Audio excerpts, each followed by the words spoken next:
Okay, so I'm looking at page 145, example 1.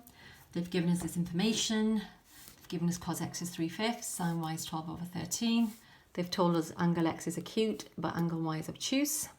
And they want us to work out sine of x plus y. So what I've done first, I've got cos x is 3/5. We know by definition that cos is adjacent over hypotenuse, so I've just labelled it like that. There's my triangle for x, there's the adjacent side, there's the hypotenuse, and by Pythagoras I've worked out that the opposite side is 4. So therefore, sine of x would be opposite over hypotenuse, 4/5, and I've written that down. Okay.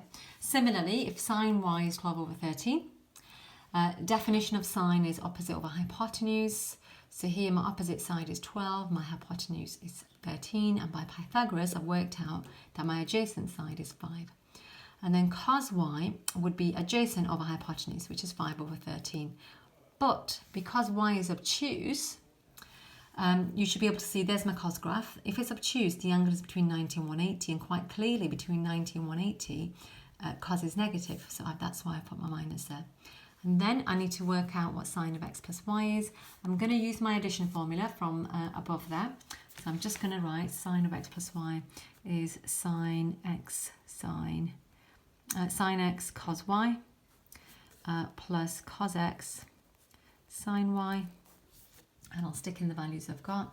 So here I've got sine x is 4/5 times cos y minus 5/13 plus cos x, which is 3/5, times sine y, which is 12/13. You can work that out, so that's going to be minus 20/65 plus 48/65, and then you can work that out yourself.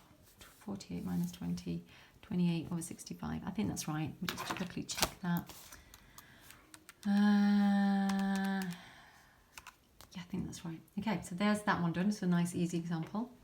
We'll do another one. Example 2, prove this identity here. So proof, remember, you start on the left or the right, depending on which one you can work with more.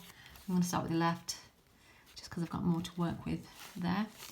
And what I'm going to do is I'm going to use the addition formula for that. So that'll give me sine x cos 45 plus cos x sine 45.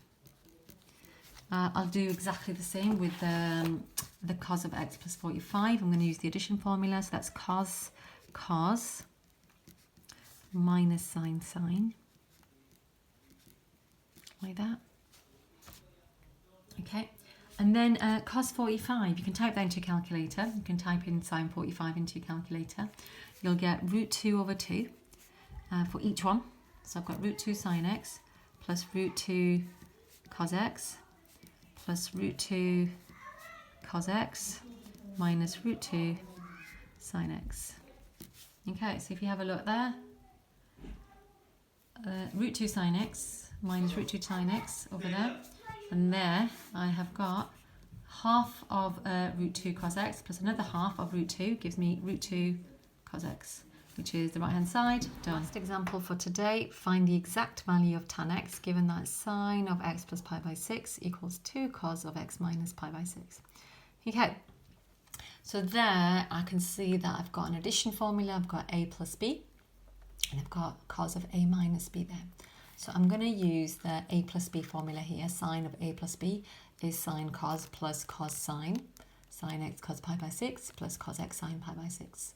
Similarly, on the other side, I've got the 2 multiplying it, but then I've got cos of a minus b, okay?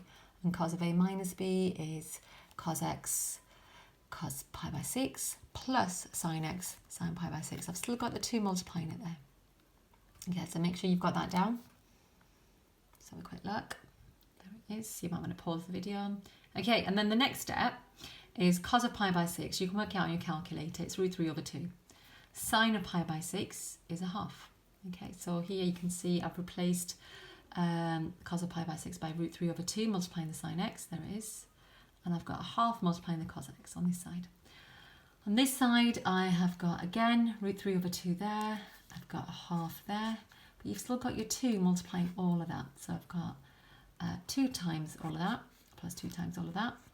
2 times √3/2, the 2's cancel to leave you with just √3 cos x. 2 times a half. Again, the 2's cancel there to give you just 1 sine x. Now the question was to try and get tan x on its own.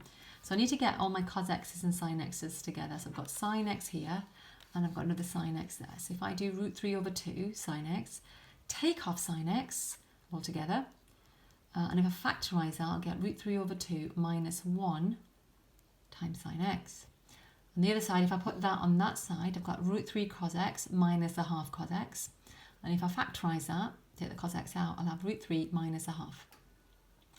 And then to get sine x over cos x, so I'm going to do divide through by cos x to give me tan x there. And I'm going to divide through by this here to give me root 3 minus a half divided by root 3 over 2 minus 1. And that's tan x. Now I could tidy up a little bit more, but I'm not going to, just because I've run out of space really. And technically I've done what they've asked me to do. Okay.